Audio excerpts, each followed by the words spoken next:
Hello again. I don't know how many videos I made so far, but I will later count and I will be able to say video number so and so. I didn't think about it until now, so I think this is video number 8. And because I am a true believer of healing through journeys, I decided to create for me and for all people who like to get tools to improve the way they deal, they feel, they experience their divorce process, to create the divorce journey. My name is Dr. Pinky Feinstein. I'm a psychiatrist. I'm a creative psychiatrist.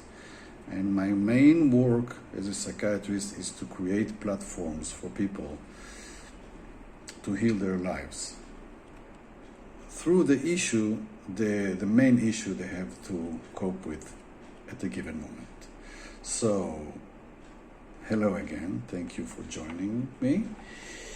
And this video will be about something I believe all people who are a little bit aware of their life or take some responsibility feel and need to cope with is the question of how much we hurt our children when we divorce. So what I'm saying here in this video, no, you haven't hurt your children that bad by divorcing. And it's important to say this. It's important to negotiate with this inner voice that from time to time floods us with these guilt feelings, with these negative emotions, with these regrets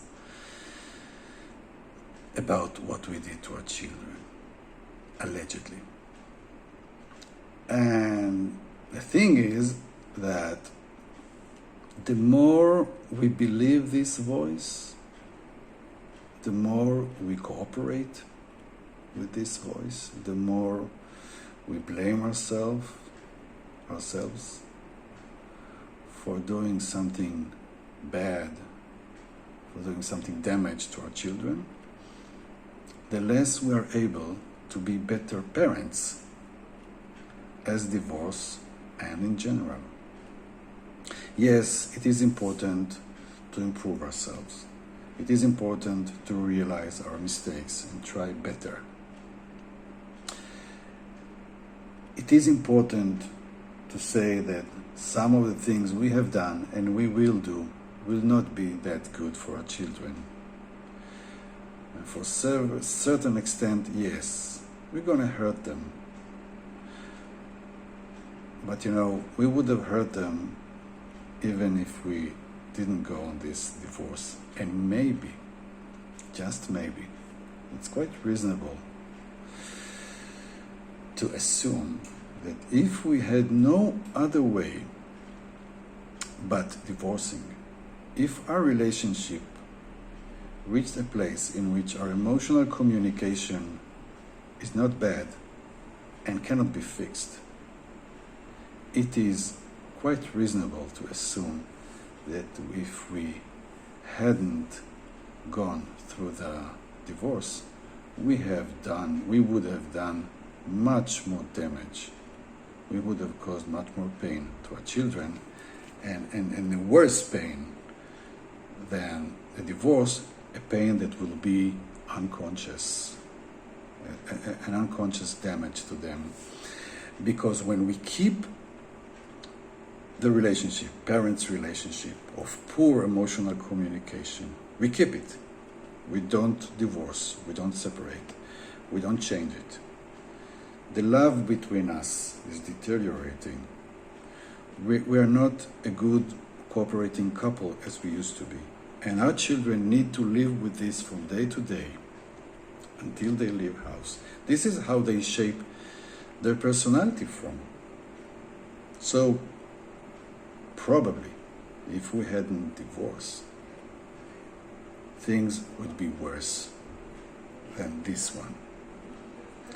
And another thing it's very important to note is that life hurts. And if you raise your children in what Winnicott used to say, in a good enough way, your children will have to deal with things that hurt them. And they will have to find their own strength, their own emotional muscles, and to show themselves that they can cope with the hurts, with the pain, with the troubles they meet along the way. So, part of the things that you have done wrong with your children while divorcing are things that would have given them a chance to cope and strengthen.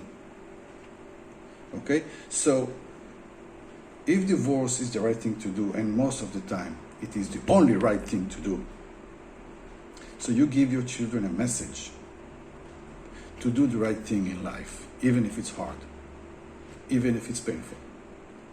So, certain amount of hurt is there anyway.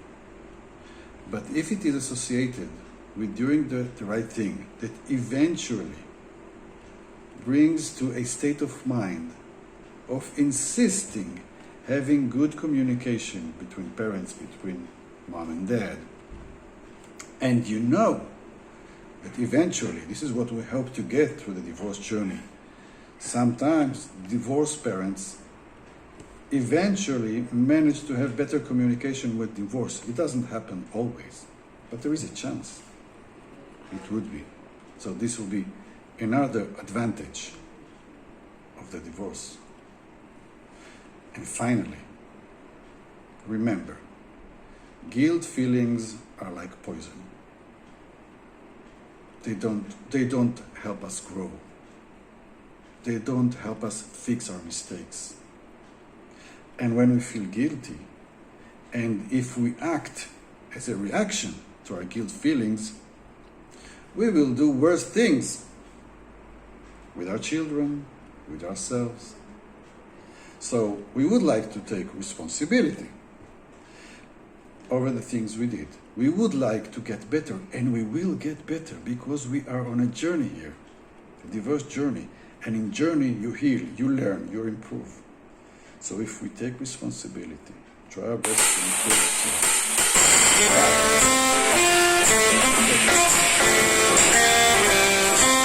Sorry, let's continue. But if we take responsibility without biting this bait of feeling guilty, we will be able to grow together with our children and see in our own eyes that if we give them love, support, courage, they are going to deal with the things we did to them, and they are going to take these things that they had to cope with as assets to their life. So, encourage yourself. Most of the time, divorce is the right thing to do, even if it is hard. And all people get hurt by divorce. But in the long run, it is an opportunity for growth and change and better life for everybody. So don't be tempted to go to the guilt feelings. Take responsibility, change whatever you like, and continue the journey.